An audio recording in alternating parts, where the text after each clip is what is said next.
Hey guys, it's the Boss Man here again. I want to go over some casino tips, traps, and facts for you guys.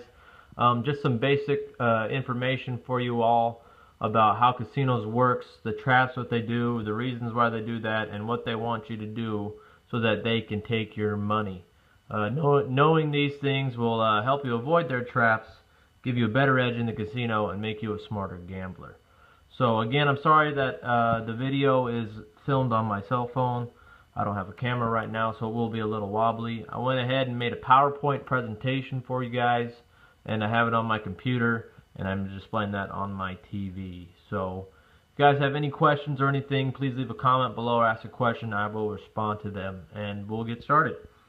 So the first off, you always hear about it, you always ask your grandma, you always hear in the people in the casino or wherever you've heard it before, you hear them say the house always wins. Well, I always wanted to question that statement. And when does the house win? And that answer is in the long run and over time. So in the short term, if you do your basic strategies and you do these systems, you have a better chance of winning, because the longer you stay in there, the more that the house edge will start to affect your play. So the house always wins in the long run. So the next one we got is I want to go over the environment of the casino. The floors always have that crazy carpet, the red carpet or the weird colorful rainbow carpet, the zigzags and everything like that. It's really boring. As well as the roof. The roof is always white or boring. There's no paintings, there's no designs or anything. It's boring, it's white. And that's to draw your attraction down to the games and draw from your gaze from the floor up to the games, so that you're always looking ahead, looking at the flashy lights, looking at the games, looking at the people hooting and hollering, screaming, winning some money. So they want to just draw your attention and make you feel comfortable and wanting to gamble, because every game that they have does have a little bit of a house edge, and I'll get into that more on a little bit later. Again, like I was saying, the bright lights and sounds. Everybody likes the sound of bright lights and the chips clanging on the table and the money and people hooting and hollering and screaming. So that's another thing that they enjoy to draw you in, to make you stay there. The other one is the layout they have in the environment of the casino. Is the layout. You first walk in, you usually have some bright light slots or some bright tables that offer, big payouts and just flashy bright lights and everything. You don't see any bathrooms really on the casino floor right there. The cashier's table is always on the far side of the casino. That's because they want you to walk past all the other games and say, you know what, I might throw $10 on red. Might as well, and then you got to cash out. Then you have to walk all the way back through the entire length of the casino to leave and exit the building. So, and then again, you might trying to distract you and try to make you feel, you know what, I'm already up $100. I'll just put $10 on red, see what happens. That's what they want you to do. So that's why they do it. They do everything for a reason. So that's the layout of the casino there. The next one is the clocks and windows. They never have clocks or windows. It's because they don't want you to realize how long you are spending in there. They also don't let you look at your cell phones, because they don't want you to check the time or talk to other people or use it as a cheating device is the main reason they don't let you. But there's no clocks and windows because they want to make it feel like it's 7 o'clock on a Friday night the whole time, even though it can get into 1, 2, 3 a.m. and you have no idea.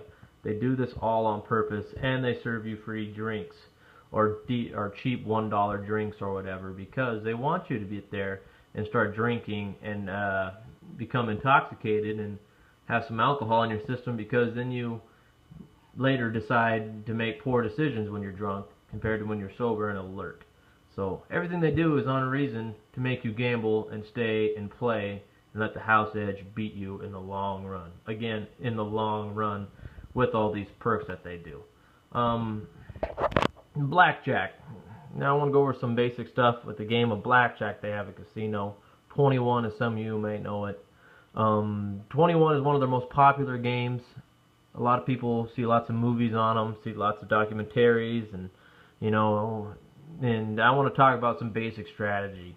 If you look at my other videos, I do show some hands of blackjack using some different betting patterns and some basic strategy and non-basic strategy, what I call the boss man strategy or my own strategy that I use. But basic strategy, just go online and you look up basic strategy for blackjack, press on images, and you'll see a bunch of these cards that say, you know, when the dealer has the jack showing and you have 16, take a hit or surrender or anything like that. I don't follow basic strategy a lot. I'll show you in my other videos why, but that's basic strategy, and blackjack's supposed to increase your odds a little bit mathematically, but mathematically the casino always has the edge, so it's not always the best decision. And then counting cards. Yep, you can count cards. Probably seen a lot of videos on counting cards and how to win in blackjack, but you know, you can count cards all you want, you know, but the count might be high and you get the 9 and the dealer has a jack showing and they have 20 and 19. Well, the count's high, you're not going to take a hit because you'll bust, and you know, you can't beat them because they have 20. Sometimes they get the high card, so counting cards gives you an edge of what's going on. Doesn't mean you're going to win. Gives you a probability higher that you're going to win, but again, the probability is not always in your favor. And then hit, stand, double, surrender. Those are the basic options you can take in blackjack. You know, always want to hit. I hardly ever double when I'm doing one of my betting strategies. I hardly ever double, but if I'm playing for fun, obviously you double when you have a 7 and a 4 and the dealer's got a 6 showing, and vice versa, or not vice versa, but you know what I mean. Hit, stand, surrender. A lot of people say don't surrender. I like to surrender. I can't do anything with 14, 15, or 16. If you bust, you lose, and I explained that in my other video. If you bust, you lose, and you don't get paid, no matter what the dealer does. And insurance, I didn't put that on there, but insurance is another one. I do take insurance when I have 11 or 20, or maybe even 19. Again, I explained that all in that other blackjack video. And then you got roulette. Roulette, as you've seen in my other video, you want to know, you know, what the dealer is like, because you're not playing the cards or nothing like that with roulette. In roulette, you're playing the wheel. You're playing the dealer. The dealer is the only one controlling the wheel. So you know, you want to get an idea of what the dealer is doing. You want to get an idea of, you know, okay, is this dealer, you know, like to spin fast or slow? Does he try to hit in this certain area? Is he a streaky dealer? Does he go 5 red, 4 black, 5 red, 4 black, on, red, black? You know, what's his pattern? What's he like? You know, take note of that. And it doesn't mean that it's going to happen again, but just take note. Some dealers are streaky.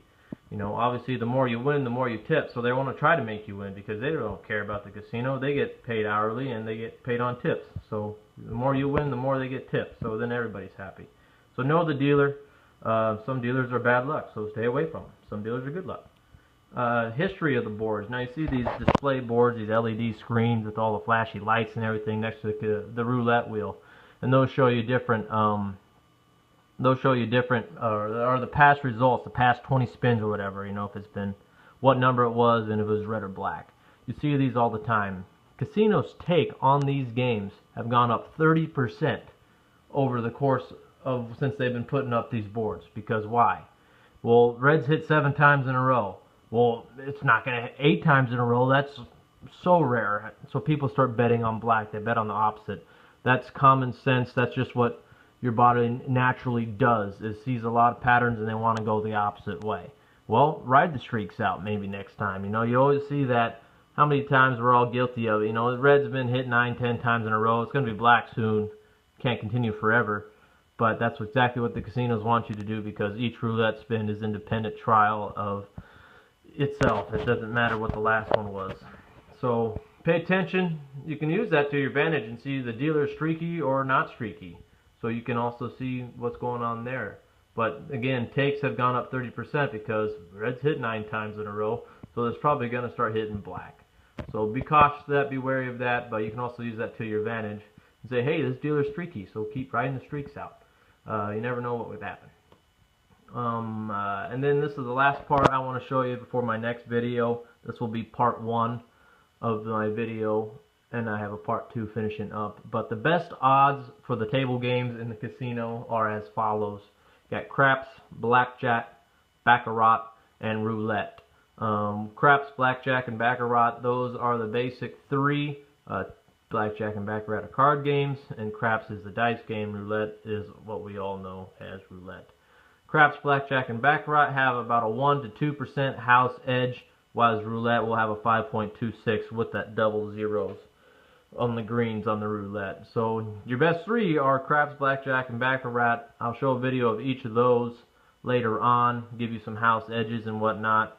And stay tuned for video number 2, and I will show you some betting strategies and some advice on how to get by with the casino's traps and what they want you to do, and how it can make you a better and smarter gambler, and use some systems and strategies to make you win in the casino. So I hope you like this video. Any questions, comments, please comment down below, and look for part 2 of my next video of the same PowerPoint. Thank you. Take care, guys.